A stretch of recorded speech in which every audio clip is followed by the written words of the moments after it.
Dear viewers, it's good seeing you again.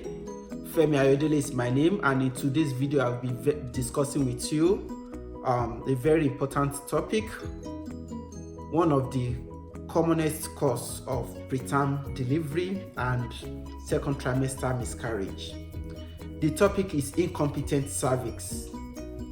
It is also referred to as weakened cervix or cervical insufficiency.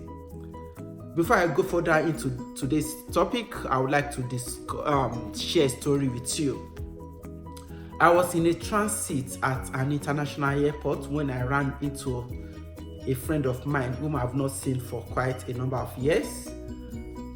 She was with her 4-year-old son. As we were discussing, sharing old-time memories, it got to a stage that I asked her a question: when are you planning to have your second child?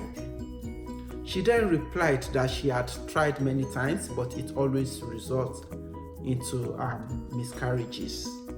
At this stage, I was more curious and I became more interested in the topic.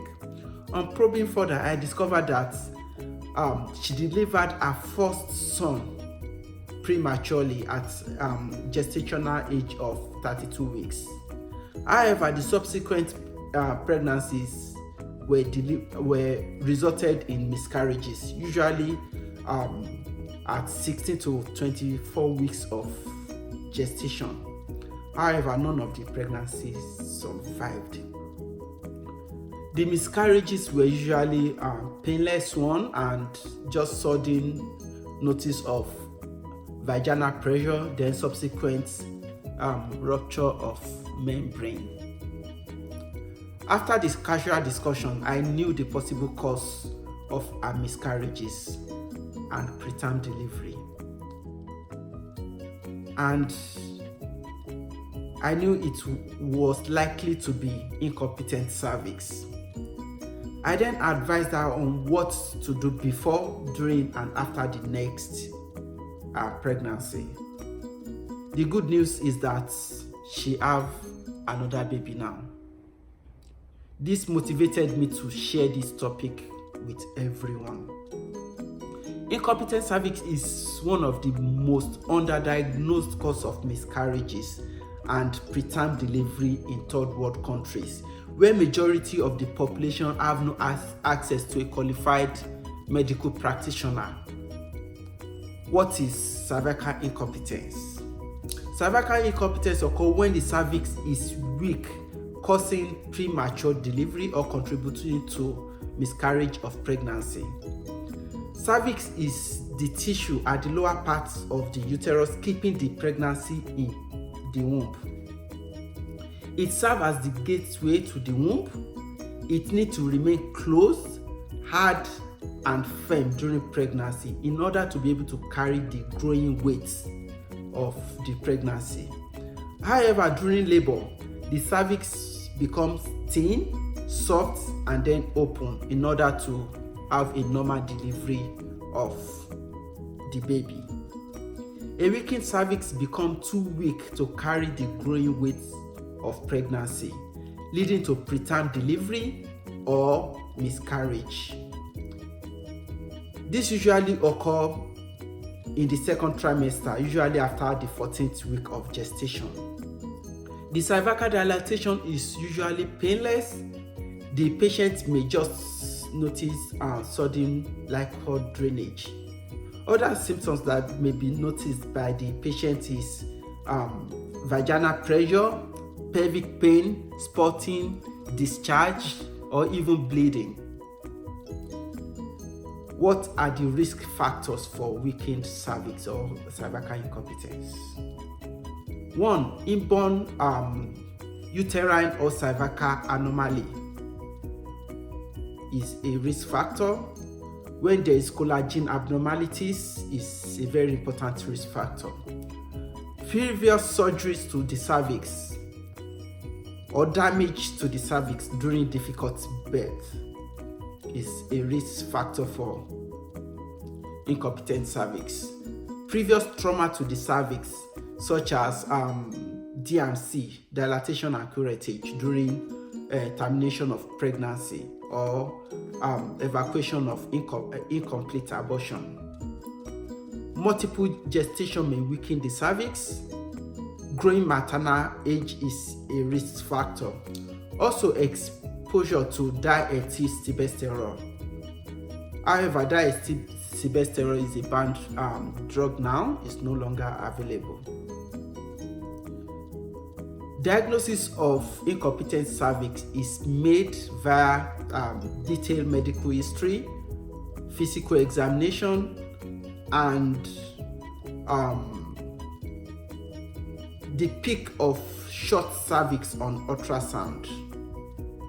Usually when cervix is less than 2.5 centimeter, it is said to be short. Also, funnily shaped cervix when picked on ultrasound may be pointing to incompetent cervix. How do we treat cervical incompetence? Usually, in some carefully selected cases, cervical incompetence can be treated with progesterone administration. Progesterone is just a normal hormone that is present in females, and it usually assists to keep the pregnancy growing. However, the mainstay of treatment is the use of sacrilege. Sacrilege is like a suture used through a surgical procedure to tighten up the cervix, to give the cervix extra strength to be able to carry the growing weight of the pregnancy till term, and is usually inserted during the 14th week of gestation. The reason for this is that most common cause of miscarriage is chromosomal or genetic abnormalities, and such miscarriages usually occur during the first trimester. As a matter of fact, chromosomal or genetic abnormalities is responsible for over 50% of miscarriages. However, the miscarriage due to cervical incompetence usually occur in the second trimester, and this is due to the growing weight of the pregnancy that a weak cervix is unable to support. Therefore, we usually wait until second trimester, until 14th week of gestation before the insertion of the sacrilege. Thank you so much for listening. If you are yet to subscribe to this channel, please do so that you'll be able to get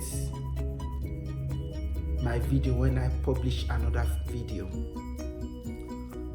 Let's recap what we might have learned from this video. Number one, incompetent cervix is a common cause of second trimester miscarriage or preterm delivery. It can be picked during ultrasound scanning in pregnancy or before pregnancy, and it is picked as a funnily shaped cervix or a cervix that is shorter than expected. Previous painless miscarriages, preterm deliveries are pointer to incompetent cervix. Thank you so much for listening. I appreciate you. Peace out.